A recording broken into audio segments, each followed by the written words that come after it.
Our first inductee is Gary Vancil. Gary Vancil was a teacher and coach at OTHS for 30 years. He coached basketball, football, and baseball, served as head varsity coach in both basketball and football. During his 13 years as head basketball coach, the Pirates won 7 regional championships, 2 sectional championships, and an Elite 8 berth in 1984 and 1985, also winning the NCIC title 4 times. The 1982 to 1983 Sectional Champion Pirates were 27-3, losing to Peoria Central in the Super Sectional. During the period 1981 to 1985, the Pirates won 45 straight home games in historic Kingman Gym. Additionally, while he was a varsity assistant in basketball, the 1997 to 1978 Pirates went to the Elite 8 and won 2 sectional and 2 regional titles. During his 2 years as head football coach, the Pirates were 13-5 and co-NCIC champions in 1980. His overall coaching record at all levels exceeded 70%, and he was associated with only 3 teams that finished with more losses than wins. He was previously inducted into the Illinois Basketball Coaches Association Hall of Fame under the category of coach, and the Kewanee High School Hall of Fame as a Distinguished Alumni. Ladies and gentlemen, Gary Vancil.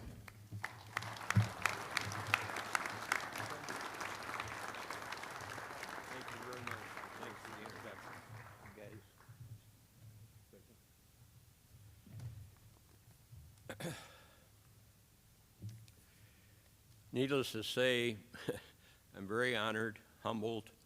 I want to thank the foundation and the OHS Hall of Fame committee, especially Don Harris, Susan McDonald, and Kelly Schmidt for their help in communication and leading me in the right direction on what was happening. Last year, our basketball team from 84-85 that advanced to state was recognized. I wasn't able to be here for that, but they asked me to do a little video, and I really appreciated that. I'd like to congratulate all the present inductees and the past inductees. It's quite an honor to be included in that group of people. I want to send a special thank you out to Coach Mark Cooper, who last night, I did not know he was really going to do this, but I'm so indebted to the fact that he had invited me to speak to the team in the locker room before the game, and also invited all of our family members that were in attendance to come down to the locker room area and be there when I talked to the team. Mark has been such a support to me as an old retired coach that was here for many, many years. And I have appreciated him and his work here, and the young men that he's coached are very lucky to have a coach like Mark Cooper. And I thank everyone for being here this late afternoon, early evening, and also those that are watching on the live stream. I have family in California that I spoke with this morning that I know are probably watching right now. I'd like to introduce some of my family that are here today, or even if they're not here, they're here in spirit, and I've talked to most everyone today. My wife, Luann, we've been married 56 years. She missed one game during the 30 years that I coached at all the different levels. I coached freshman levels and everything, sophomore and varsity. She missed one game with a, 103 temperature maybe, and I told her she better stay home. She listened to it on the radio. We lost. I came back home, and she said, "I won't miss another game." And she didn't miss another game, home or away. Her support to me was above and beyond. Our daughters and their spouses, their husbands, wives, Kimberly, graduate, and Dave, Kimberly and Dave Mathis. Our second daughter, Kelly, and husband, Tom. Kelly and Tom McDonald. Third daughter, who's in California, Colleen and Scott Harrison. Our son, Keith, who is here, and his wife, Lindsay. And then we have a lot of grandchildren and now some great-grandchildren. Some of them were here last night at Kingman for that. Some of them surprised me, which was wonderful, driving in bad weather from mid-Iowa to be here. All those things are memories that's really what I want to focus on a little bit. Memories and thoughts of gratitude for me. As we go through life, as I kind of expressed to the team last night, you make memories and those stay with you. The wins and losses kind of come and go. It's always nice to win. It's nice to have accomplishments, but when it really comes down to the end, it's the love and memories of the people and the work that they have supported.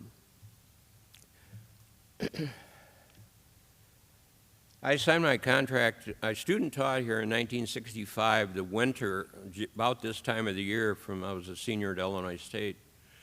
I student taught here middle of January for 9 weeks. Best thing that ever happened to me. And I think I almost realized it when I walked in here for the first time. And I met Gordon Fiddler, who was head of the business department at that time, later became superintendent. Georgia Powell and Forrest Buck, who were in the business department, who were my advisors.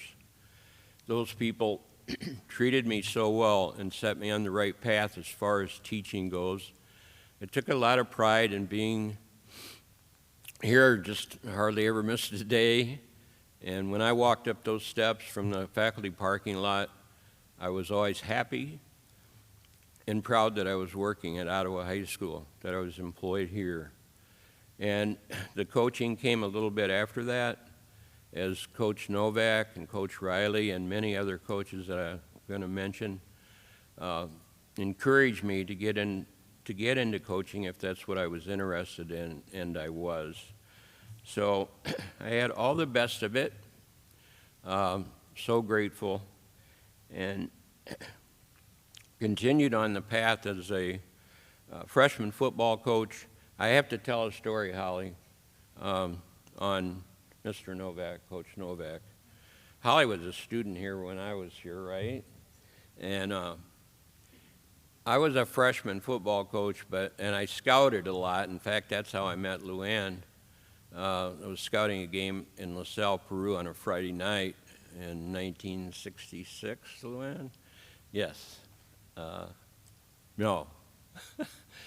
66 or 67, so, no, it would have been 66. We got married in 67. But anyway, I was scouting a game with a friend of mine. We went out to a club afterwards, and I just couldn't take my eyes off of her, and that led to me particularly wanting to always stay in Ottawa, even though she was a LaSalle Peru girl.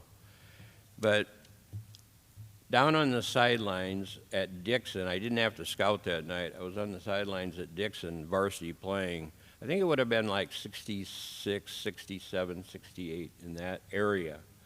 I was on the walkie-talkies, but I was a sponge, and I always wanted to be around coaches that were experienced. I'd hide in the locker room when Coach Novak was giving his talk before the game, and at halftime, I'm always trying to learn. Well, I'm on the sidelines that night at Dixon, and I was on walkie-talkies with coaches upstairs sending messages down that I could tell other coaches on the sidelines. And we scored a touchdown, and the referees called it back, 15-yard clipping penalty that was kind of questionable. Bill wasn't real happy about it. You know, he is very intense, as these guys know. And Coach Novak let one of the referees know that he didn't agree with that call in a kind of vociferous way. I won't go into the dialogue, but he let him know that he wasn't happy about it, and he said, "You stink." And the referee's marching off the first 15-yard penalty with the clipping call, taking away our touchdown.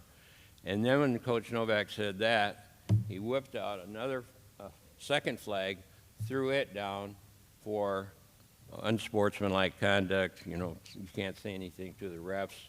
So he marched off 30 yards in penalties, the ref, and he turned after he got 30 yards away from where the action had started, and he looked over at Bill and he said, "How do I smell from here?"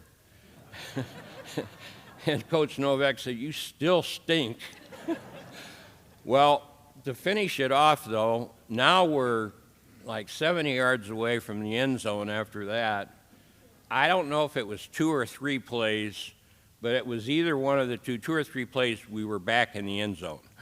That's how fired up the team got, and the fans in the stands. So that particular penalty paid off in a sense, but I'll never forget it because I was amazed at how the team responded to that, and how Coach Novak was such a great coach. And I appreciated him asking me as a rookie to go help the freshmen. I had 50 young men that I had to take down toward the river.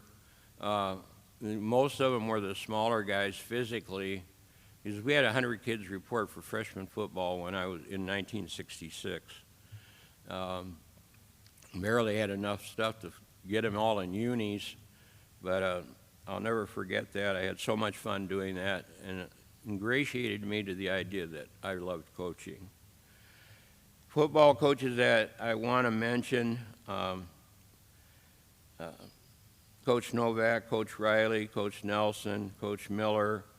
And I do want to stop here for a second and mention a dear friend of mine, Ron Slack, who is in the Hall of Fame, deservedly so, head track coach for many, many years, involved in football, helped me immensely in the football program, and eventually to become the head coach in 1979 and 1980, and was an assistant at that time. Ron's been a true friend.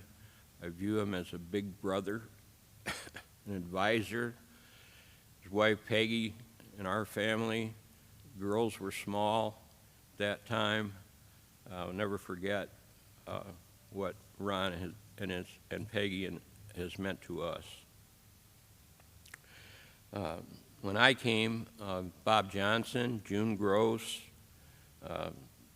Jim Sutherland, who of course was the head baseball coach, but he coached in freshman football at that time, number of years. Art Adams, Bob Urdanis, Roger Hill, some other names. I'm sure I'm leaving somebody out, but not intentionally, believe me. After the experience of coaching football in '66, Coach Riley asked me if I'd be interested in helping with basketball. There was no pay at that time for anyone, not any of the coaches. Eventually came around in another year or two. And I said, yeah, I'd love to get into basketball. Jim Harris asked me if I would help him, or wanted me to help him with the sophomores, and that was probably another big turning point for me. I didn't know how important it would be until I got into it a few years, but Jim asked me to help with the sophomores, and I'll never forget, his practices were so organized, like all the other coaches, and I tried to follow that. But I'll never forget, he would write on the blackboard, well, 3 words: defense and rebound. And other things will take care of themselves. Sometimes we might not shoot real well, sometimes we might, but we're going to play defense and we're going to rebound every game and be competitive. Never forgot that, and truer words could not be spoken when you're coaching basketball. If you want to be competitive and play against really good people, you have to get stops, you have to rebound, and hopefully maybe you play well enough offensively that you have a chance to compete. And that's what I always try to instill and impress in our players.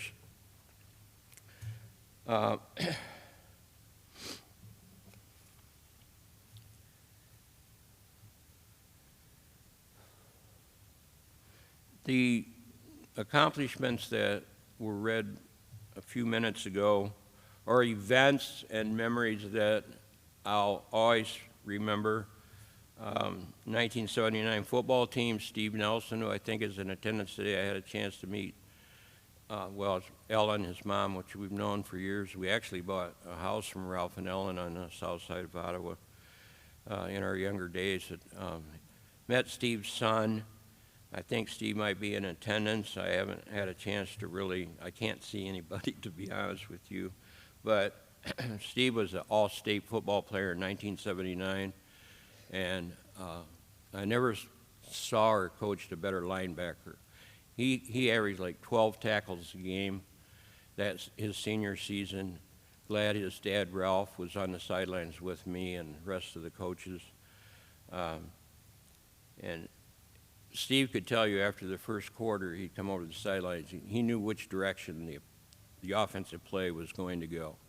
He learned quickly what offensive guard might be doing, how they're pulling, whatever trap action that we call, whatever they were doing. He smelled it out pretty quick and was always in the thick of things. Outstanding leader, linebacker. I'm not sure if, I know Kevin Hollihan, Dennis Hollihan, Rob Wasinski might be here. If you guys are, and Steve too, could you stand for a second? Oh, you're up there. Okay, great. All right, I see you now. But Dennis Hollihan and Rob Wasinski were on the 1980 team. We went 7-2 and were co-NCIC champs. And those guys have been so successful in their lives and worked so hard.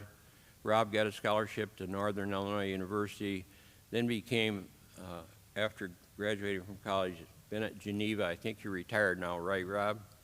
Right. And he, did you win the state championship one year? Unfortunately not. But Rob became a head football coach at Geneva High School for many years, had many successful teams. And I can remember when he got the job, he was in his second or third year, I think, at Geneva, and he asked to come into my house in Ottawa to go over some things, and that was so much fun to have a former player think that much of you, to come and go over some things about football. And I told him, I said, I know you're going to do a great job. If you work as hard at coaching as you did as being a good player, you'll do fine.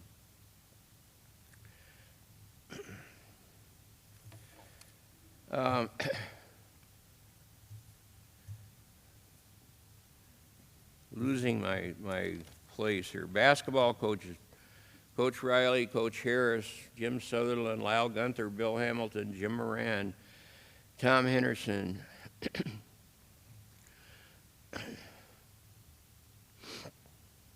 Kenny Kimes, real help to me. Ron Spand, Pete Armstrong, John Cassidy, Greg Sarver, Tim Burgess, Dick Fricky, Ron Bendis, Phil Gassman, all coaches that I worked with and admired their efforts. John Cassidy and Greg Sarver flew all the way down on a private plane to Carbondale when we were playing Peoria Richwoods in the Super Sectional in Peoria to scout Carbondale and Cahokia. Because if we won, if we happened to upset Richwoods, which we did, down 10 going in the fourth quarter, it didn't look too good, but it turned out great for us. And then also, while I'm getting off track a little bit, but the reception after that was unreal. I don't know how many of you might remember that. We beat Peoria Richwoods in the final seconds at the Super Sectional Carver Arena in Peoria. And so we were going to be going to the Elite Eight in state, and those guys were down in Carbondale scouting that game. And they were trying to find out if we won or not, but they told me before they left that day, they said, you better win because we're making this trip down there. And if we don't come back to your house after the game and celebrate, we're not going to be happy campers. But we had a big reception in the gym, Booster Club, Ina Rob, high school, all administration and everyone.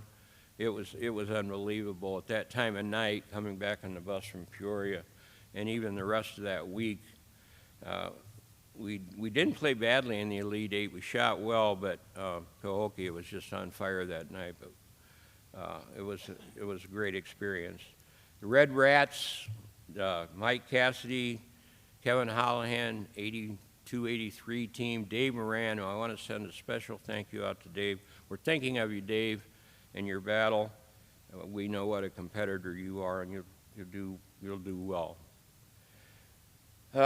So in conclusion, again, I appreciate it. I know I've taken up too much time, but my gratitude to this high school, all these people here, administrators, faculty and staff, Booster Club, everyone has exceeded anything that I could ever thank them enough for. And again, thank you all for your attendance here this afternoon.